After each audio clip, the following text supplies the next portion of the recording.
क्या भारत विदेशों में बैठे अपने दुश्मनों को चुन चुनकर मारने की साजिश कर रहा है? खालिस्तान समर्थक आतंकवादी हरदीप सिंह निज्जर की हत्या और कनाडा ने इसका आरोप लगाया भारत पर। अब फाइनेंशियल टाइम्स में एक रिपोर्ट छपी है कि सितंबर में एक और खालिस्तानी समर्थक गुरपतवंत सिंह पन्नू को मारने की साजिश भी भारत ने रची थी, जो कि अमेरिका के दखल की वजह से रुक गई। पाकिस्तान भी हमेशा से भारत पर यह आरोप लगाता रहा है कि भारत की इंटेलिजेंस एजेंसी रॉ अपने लोगों के जरिए हत्याएं करवाती रहती है। आखिर क्या है सच इन आरोपों को जाने सब कुछ। नमस्कार, मैं हूं गरिमा और आप देख रहे हैं नो द नेशन। विदेशी धरती पर आतंकियों के खात्मे की साजिश का पूरा सच क्या है, ये दिखाएंगे हम अपनी इस खास रिपोर्ट में। लेकिन उससे पहले आप जिस भी प्लेटफॉर्म में ये वीडियो देख रहे हैं, वीडियो को लाइक कीजिए, चैनल को फॉलो कीजिए और सब्सक्राइब कीजिए, बेल आइकन दबाइए। गुरपतवंत सिंह पन्नू खालिस्तानी समर्थक, ये सिख ऑर्गेनाइजेशन का चीफ है जिसके पास कनाडा और अमेरिका दोनों देशों की सिटीजनशिप है और जिसका मकसद है पाकिस्तान के साथ मिलकर भारत को तबाह करना। भारत पहले ही इसे आतंकवादी घोषित कर चुका है। एक अमेरिकी अखबार में छपी रिपोर्ट के मुताबिक भारत ने इसे मारने की साजिश रची, लेकिन अमेरिका को पहले पता लग गया और वो साजिश नाकाम हो गई। इसी तरह जून में कनाडा में निज्जर की हत्या के मामले में भी भारत पर आरोप लगे थे। लेकिन अब आते हैं सच्चाई पर। भारतीय विदेश मंत्रालय ने साफ तौर से कहा है कि भारत का इन साजिशों और हत्याओं के पीछे कोई हाथ नहीं है और ये आरोप सरासर बेबुनियाद हैं। वजह भी जान लीजिए। भारत अच्छी तरह से जानता है कि निज्जर और पन्नू जैसे लोगों को मारना यानी केवल इनको हीरो बनाना है। असली कल्प्रिट है वो ऑर्गेनाइजेशन और सेंटिमेंट जो खालिस्तान मूवमेंट को पैसा और पावर देता है।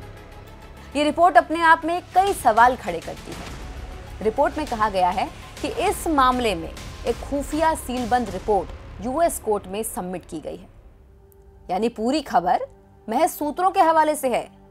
अगर इस खबर में सच्चाई थी तो जस्टिन ट्रूडो आरोप लगाने के बाद बैकफुट पर क्यों आए?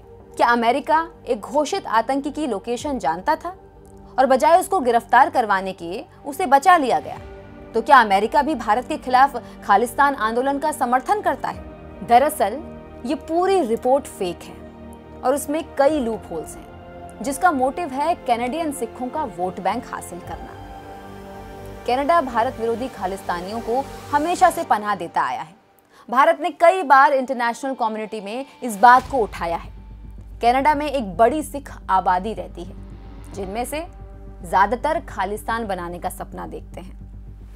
पैसे और पावर में ये सिख डायस्पोरा कनाडा में बहुत ताकतवर है, लिहाजा ये रिपोर्ट भारत को बदनाम करने और खालिस्तान समर्थकों की सहानुभूति पाने का जरिया भर है। 2014 से पहले तक कश्मीर तो कश्मीर, दिल्ली, मुंबई, जयपुर, अहमदाबाद, लखनऊ, कानपुर, देश का कोई शहर नहीं था जहां आम लोग भी सुरक्षित हों। कोई भी आतंकी आके आम लोगों को निशाना बनाकर चला जाता था। लेकिन 2014 में पीएम नरेंद्र मोदी के सत्ता में आने के बाद भारत जीरो टॉलरेंस की नीति पर काम कर रहा है।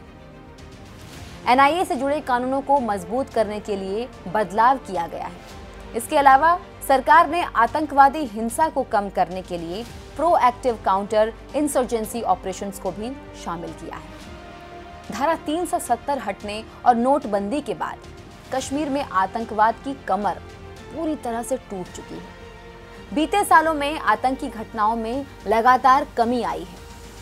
पीएम मोदी की नीति छुप के वार करने की नहीं, बल्कि दुश्मनों को सामने से खत्म करने की होती है।